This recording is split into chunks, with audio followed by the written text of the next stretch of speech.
A recent study published in Nature Communications reveals that the core of Antarctica's ozone layer during mid-spring, October, has experienced a 26% reduction since 2004, contrary to previous reports of overall recovery trends.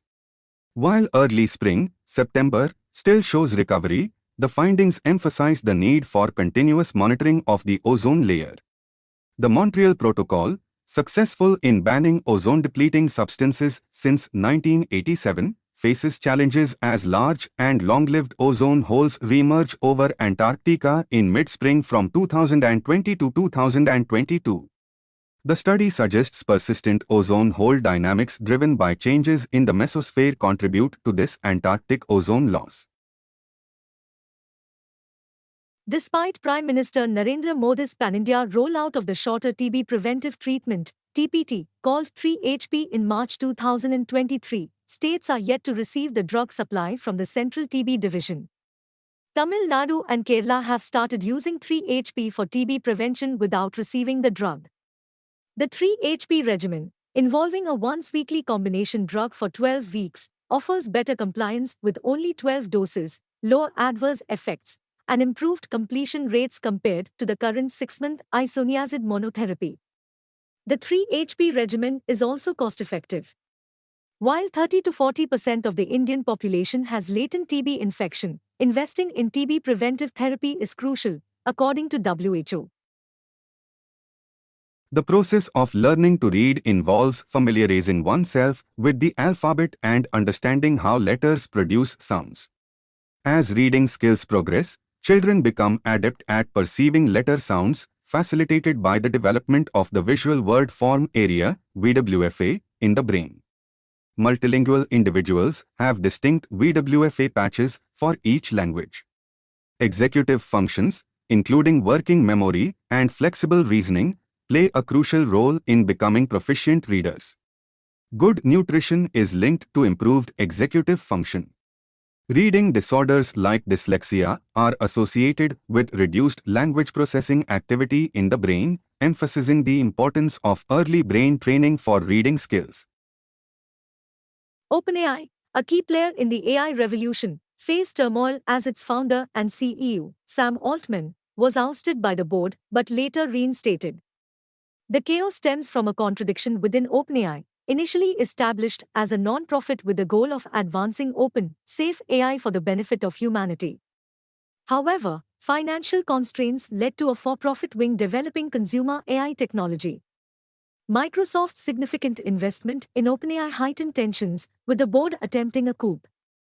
The conflict highlights the struggle between OpenAI's non-profit roots and the commercialization of AI, ultimately impacting its leadership and mission. Amid the Israel-Hamas conflict, India's stance has garnered attention.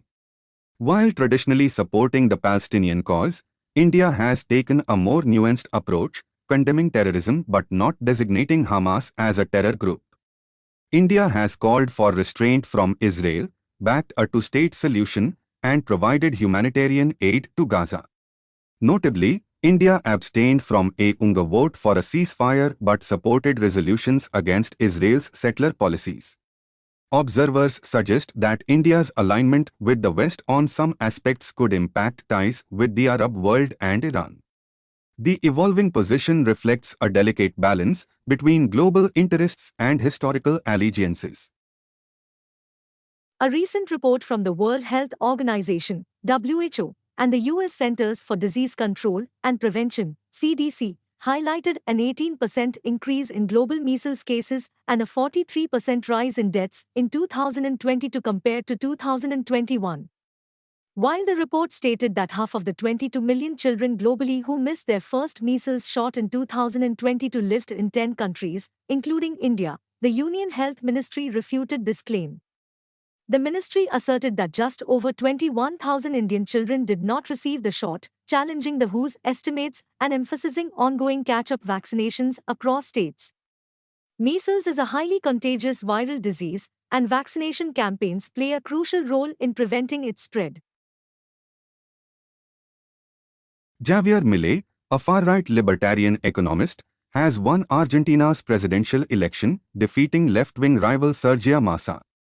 Millet's campaign promises include blowing up the central bank and replacing the local peso with the US dollar to address Argentina's severe economic crisis.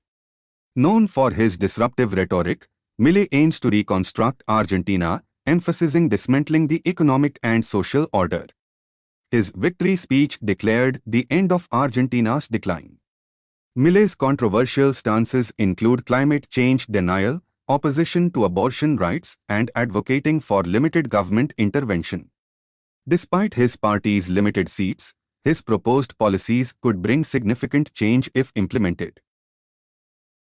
In a surprising development, Geert Wilders, a far-right politician often compared to the Dutch Donald Trump, led his Party for Freedom, PVV, to victory in the Netherlands general elections, winning 37 seats out of 150.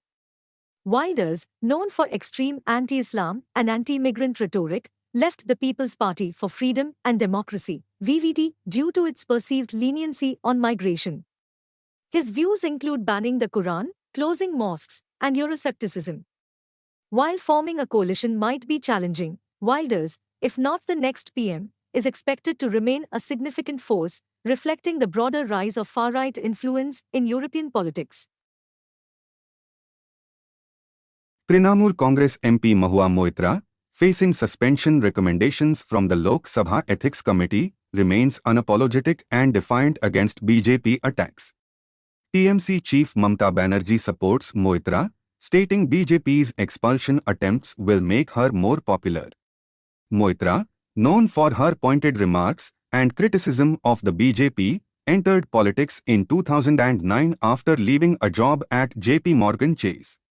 Born in Assam, she gained attention during Rahul Gandhi's Aam Aadmi Ka Sipahi campaign. Despite controversies and BJP criticism, Moitra has maintained her stand, lashing out at attempts to tarnish her reputation. The Ethics Committee's recommendations will be considered in the upcoming Parliament session.